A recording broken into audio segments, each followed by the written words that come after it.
जमीयत उलेमा हिंद व अन्य मौलानाओं ने एडीएम सिटी को दिया ज्ञापन, ईद की नमाज सड़कों पर अदा करने की मांगी अनुमति। अलीगढ़ में आज जमीयत उलेमा हिंद व अन्य मौलानाओं ने अलीगढ़ के एडीएम सिटी अमित कुमार भट्ट को एक ज्ञापन दिया है। एडीएम सिटी को दिए गए ज्ञापन में मौलानाओं व जमीयत उलेमा हिंद के द्वारा ईद की नमाज को सड़कों पर अदा करने की अनुमति मांगी गई है। ज्ञापन सौंपने वाले मौलानाओं का कहना है कि 75 वर्षों से ईद की नमाज को परंपरागत रूप से अदा किया जाता है, लेकिन कोरोना काल के बाद से सरकार ने सड़कों पर नमाज अदा करने का फरमान जारी किया। उन्होंने कहा कि कोरोना के समय मजबूरी थी, जिसके चलते सरकार ने फरमान जारी किया था, लेकिन उसके बाद अब सरकार ने ईद की नमाज को परंपरागत रूप से अदा करने पर रोक लगा दी है, जिससे कि यह प्रतीत हो रहा है कि सरकार भेदभाव के साथ काम कर रही है। उन्होंने कहा कि जब सभी त्योहार परंपरागत रूप से मनाए जा रहे हैं तो ईद की नमाज को भी सड़कों पर अदा करने की अनुमति दी जाए, जिसको लेकर एक ज्ञापन एडीएम सिटी को दिया गया है। मेरा नाम मुफ्ती मोहम्मद अकबर कासमी है, जमीयत उलमा अलीगढ़ का मैं अध्यक्ष हूँ। इस सिलसिले में आए थे कि 2 साल पहले जिस तरह से 75 साल से हमारी पुरानी ईदगाह पे और अपर कोर्ट पे नमाज होती थी सड़कों पे, लेकिन सरकार के गाइडलाइन के हिसाब से हमने उनका पूरा सपोर्ट किया कोरोना काल में भी। तो जब वो चीज़ें ख़त्म हो गई तो हमको अपनी परंपरा के मुताबिक नमाज पढ़नी चाहिए, पढ़ने देने की इजाज़त मिलनी चाहिए हम सबको। जिस तरह से हम लोग नमाज ईदगाह के अंदर भी पढ़ते थे लोग, और कुछ लोग जब बच जाती ईदगाह के बाहर भी खड़े नमाज़ पढ़ लेते थे, और जब पब्लिक ज़्यादा आ जाती थी तो सड़कों पे भी लोग नमाज़ पढ़ लिया करते थे। सिर्फ 15-20 मिनट का मसला होता, कोई ऐसा इशू नहीं है।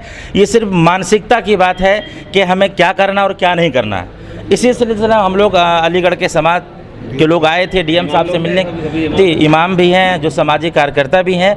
सिर्फ एक रिक्वेस्ट लेकर के आए थे कि सर हम सब लोग हमेशा अलीगढ़ के खूबसूरत माहौल को बनाने में हमेशा क्रिएट करते हैं और हमेशा जो है प्रशासन का साथ देते हैं, तो आखिर क्या वजह है कि हमें 15-20 मिनट की नमाज के लिए हमें जो है रोका जा रहा है, आखिर ये क्या वजह है?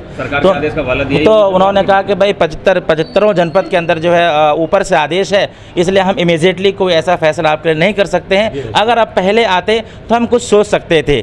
तो हम ज़िलाधिकारी की इस बात से बहुत सहमत हैं और हम खुश हैं, और हम अलीगढ़ और अतराफ़ के तमाम लोगों को एक आदेश एक रिक्वेस्ट करना चाहते हैं कि हम हमेशा प्रशासन के साथ रहते हैं और रहते रहेंगे, और प्रशासन भी हमारे साथ है। इस बार ईदगाह में 2 नमाज होगी। पहली नमाज 6:45 पे है, दूसरी नमाज 7:30 बजे है।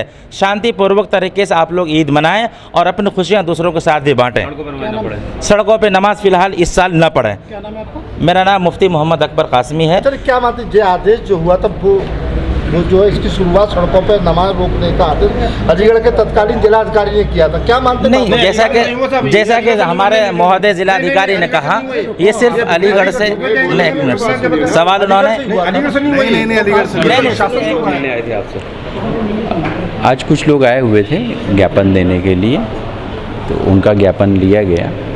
ईद के संबंध में उनको बताया गया कि पर्याप्त संवाद स्थापित किया जा चुका है, और जिस तरह से जो है पिछली बार नमाज पढ़ी गई थी उसी तरीके से इस बार भी नमाज ईदगाह में 2 शिफ्टों में होगी और जामा मस्जिद में अपने निर्धारित समय पर होगी, और सड़कों पर अथवा सार्वजनिक स्थान पर कोई नमाज नहीं पढ़ाई जाएगी। जो इमाम आए थे मस्जिद के, उनका कहना है कि जो सड़क पर हमारी नमाज है उसे रोका जा रहा है, और पहले ऐसा नहीं था। नहीं, उनके द्वारा भी बताया गया कि सड़कों पर जो नमाज होती है वो कहीं से जायज़ नहीं होती है। उन्होंने इस संबंध में अपील भी की है।